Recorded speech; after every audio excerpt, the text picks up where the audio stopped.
কারণ প্রেম ভালোবাসা যারা করে তাদেরকে আমি ভালো মনে করি না, আর এগুলো ভালো না। তখন আমি অনেক খুশি হলাম, খুশি হয়ে বললাম ঠিক আছে তোমার বাবার নাম্বারটা দাও। তখন সে বললো এখন দিতে পারবো না, আর এখন আমার ভালো লাগতেছে না, আমি চলে যাব, আপনিও সুস্থভাবে বাসায় যান, আমি মেসেজ করে আমার বাবার নাম্বারটা দিয়ে দিব। এরপরে আমি বললাম যে আচ্ছা ঠিক আছে, কারণ বেশি জোর করিনি, এমনিতে মনে হলো যে রাগ, না জানি কি করে ফেলবে পরে। তারপরে আমি বাসায় চলে গেলাম। এরপরে সে নাম্বার দিল, আমি ফোন করলাম, ফোন করে আঙ্কেলকে বললাম যে আঙ্কেল আমি আপনার সঙ্গে দেখা করতে চাই। তারপর আমি আমার বাসাতে আমার বাবা মাকে ভালো করে বুঝিয়ে কোনো রকম করে রাজি করিয়েছি। আমার আব্বু আম্মুও রাজি, আর আমি একমাত্র সন্তান আমার আব্বু আম্মুর। তখন আমার আব্বু আম্মু বলল চল ওদের বাসায় যাওয়া যাক। তারপরে কি হলো জানেন, এরপরে মনে করেন আমরা সবাই মিলে ওদের বাসায় চলে গেলাম। যাই হোক, বাড়িটা কেমন যেন রহস্যময় ছিল। আমাদের বাসা যেমন সাধারণ, তাই না, কিন্তু ওদের বাসাটা কিরকম জানেন, ওদের বাসার মাথার উপরে তীর চিহ্ন ছিল একটা, যেমন ওই যে হিন্দুদের দেবীদের হাতে যে তীরটা থাকে না, ঠিক ওই রকম। আমরা অবাক হয়ে গেলাম কিছুটা। যাই হোক, কোনো কিছু না বলে বাসায় গিয়ে ঢুকলাম। সঙ্গে সঙ্গে ওর বাবা এসে দুটি হাত জোর করে আমাদেরকে বলল নমস্কার। আমরা অবাক হয়ে গেলাম। সঙ্গে সঙ্গে আমার বাবা আমাকে বলল তুই হিন্দু মেয়েকে পছন্দ করছিস? আমার মাথার মধ্যে যেমন আকাশটা ভেঙে পড়লো। কি হলো, এই হিন্দু, অথচ এত কথা বললাম, এই কথাটাই জানা হয়নি যে এই হিন্দু। যাই হোক, কি আর করার। সঙ্গে সঙ্গে আঙ্কেল বললো যে হ্যাঁ বলেন আপনারা কে, কোথা থেকে আসছেন। তখন আমি বললাম যে আঙ্কেল আসলে আমি আপনাকে ফোন করেছিলাম এখানে আসার জন্য। তো সঙ্গে সঙ্গে আমার ওই আঙ্কেল বললো আচ্ছা আচ্ছা বসো বসো বসো। তারপরে আমার আম্মু বসে পড়লো, আমিও বসলাম। আমার আব্বু আর বসলো না, না বসে বললো আপনারা কি হিন্দু? তখন আঙ্কেল বললো হ্যাঁ আমরা তো হিন্দু, কেন আপনারা হিন্দু না? তখন আমার আব্বু আর কোনো কথা বললো না, না বলেই সোজা বাসা থেকে বেরিয়ে চলে গেল।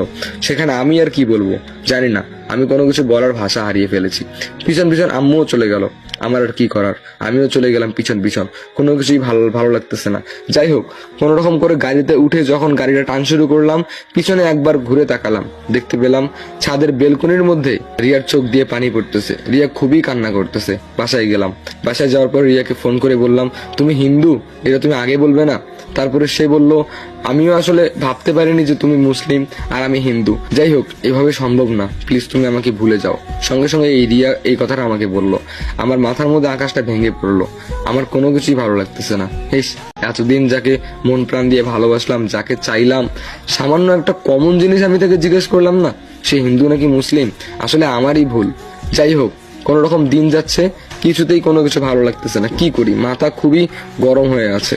তারপর আব্বু বলল না, ওই মেয়ের সঙ্গে কোনোদিনও এটা সম্ভব না তোর বিয়ে দেওয়া। আমি খুব কান্না করলাম। প্রায় কেটে গেল 1 মাসের মতো। সে আমাকে ফোনও দেয় না, আর তার ফোনটা একদমই বন্ধ। আয় রে, কেমন মানুষ রে। হতে পারে আমি মুসলিম আর সে হিন্দু, কিন্তু সেই জন্য কি একটা বড় ফোন বা কল দিতে পারে না? তারপরে আমি প্রায় প্রতিদিনই কুড়িগ্রামে যাইতাম, কুড়িগ্রামে গিয়ে আড্ডা দিতাম। অনেক ছেলেদের সঙ্গেও বন্ধুত্ব হয়ে গেল, তারা আমার একদম ক্লোজ ফ্রেন্ড হয়ে গেল। ওদের সঙ্গে সবকিছু শেয়ার করলাম, সবকিছু শেয়ার করে বললাম দোস্ত মেয়েটার বাড়ি এইদিকে। তখনই তার বাসায় চলে গেলাম। বাসায় ঢুকিনি, বাইরে থেকে দেখতে পেলাম বাসাটা একদম লাইটিং করা, বাসাটা সাজা। পাশের এক চাচাকে বললাম আচ্ছা চাচা, এই বাসাটা সাজা কেন? তখন সে বলল এই বাসার একমাত্র মেয়ে, ওনার বিয়ে। আমি অবাক হয়ে গেলাম, কি বলছেন, কার বিয়ে? রিয়ার বিয়ে? তখন লোকটা বললো হ্যাঁ হ্যাঁ রিয়ারই বিয়ে। আমি বললাম যে ও আচ্ছা। তারপরে আমার ফ্রেন্ডরা আমাকে বলল দোস্ত এটা হবে না, ওই মেয়েটা তোকে চাইনি মন থেকে।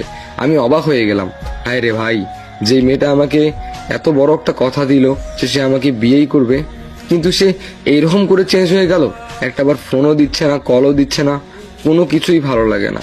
শখের মানুষগুলো কি এইভাবেই জীবন থেকে হারিয়ে যায়? আমার চোখের সামনে আমার প্রিয় মানুষটার বিয়ে হয়ে গেল। আমি চাইলেও হয়তো বা কিছু করতে পারতাম না, কারণ সেই মানুষটাই আমাকে ভালো করে চায়নি। সেই মানুষটা যদি চাইতো, আজকে যত কষ্ট করেই হোক না কেন, যত যুদ্ধ করেই হোক না কেন, তাকে আমি ঠিকই পাইতাম, আর সে আমাকেও পাইতো।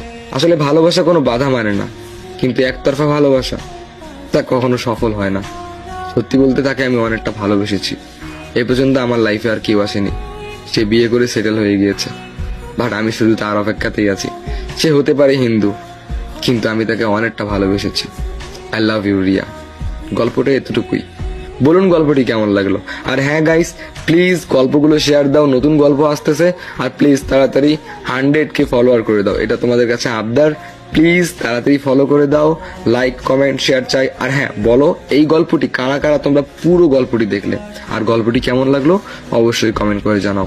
সবাই ভালো থাকো, সুস্থ থাকো, দেখা হবে নতুন কোনো গল্পে।